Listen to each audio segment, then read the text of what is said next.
Okay, this video is about how to cite a source in a historical paper, something you're going to be doing a lot of this year.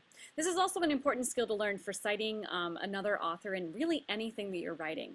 Anytime that you are incorporating an idea that did not originate in your own brain, but you found through reading someone else's work, you need to give that person credit. So, first thing you want to do is start writing something. So I have a paper here where I am writing about causes of the American Revolution.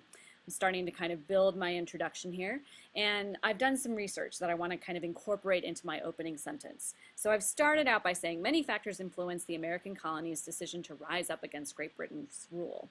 Now I want to bring in another author's idea that I thought was really interesting.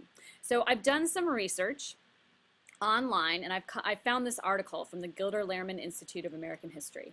It's called The Road to Revolution. The author here is called T.H. Breen. I don't know who that is, but I appreciate that this website actually gives me the author's names. Many sources that you find on the web will not do that. So say I've read this article, and I find this line right here is really interesting to me. So I want to copy it, and then go back to my paper and paste it. This idea is going to be really important for the article or the paper that I'm writing. So here it is. But now I need to do something to make sure that my reader knows that this did not come from me. This came from somebody else. So I'm going to put it in quotation marks, like so. And then here's where I add my in-text citation. This is called a parenthetical citation because you're using parentheses. So we know the author here is Breen. And the nice thing about MLA format, which is what we primarily use here at Northtown, even though it is not my personally favorite formatting style for citations, that's okay. The nice thing about web resources here is that you don't have to add a page number. So since I got this from the internet, I can just stop it right here. If I was reading a book, where do I have a book here? Say I'm reading this. And let's see, I read this article, and it's on page 12. Then what I want to do is go back into my parenthetical citation and add a page number. For the web, you don't have to worry about it because there are no pages in cyberspace. It's just for physical book copies. So since I found it online, I can get rid of that. And then I can continue on with my thought here. So many factors influenced the American colonies' decisions to rise up against Great Britain's rule, but the American Revolution was not inevitable. It happened for particular reasons, and that's what my paper is going to go on to discuss.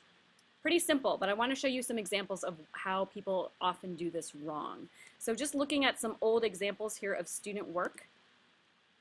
So this example, this is not about the American Revolution, this is about World War II.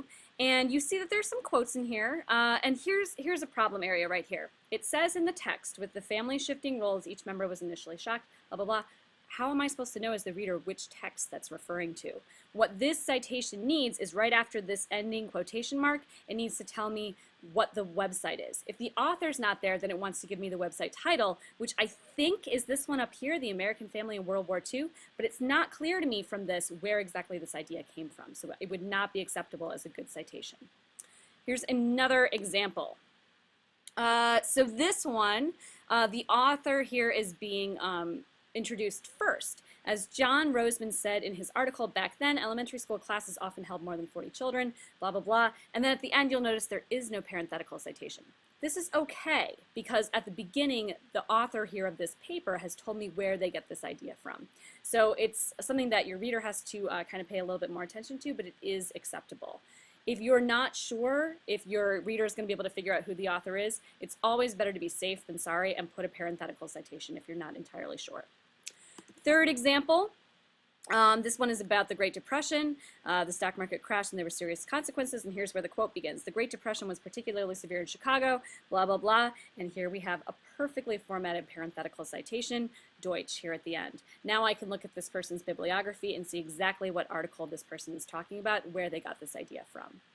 So that is all you need to do in order to correctly format a citation from an outside source, and that's what I'm going to be looking at in your papers this year.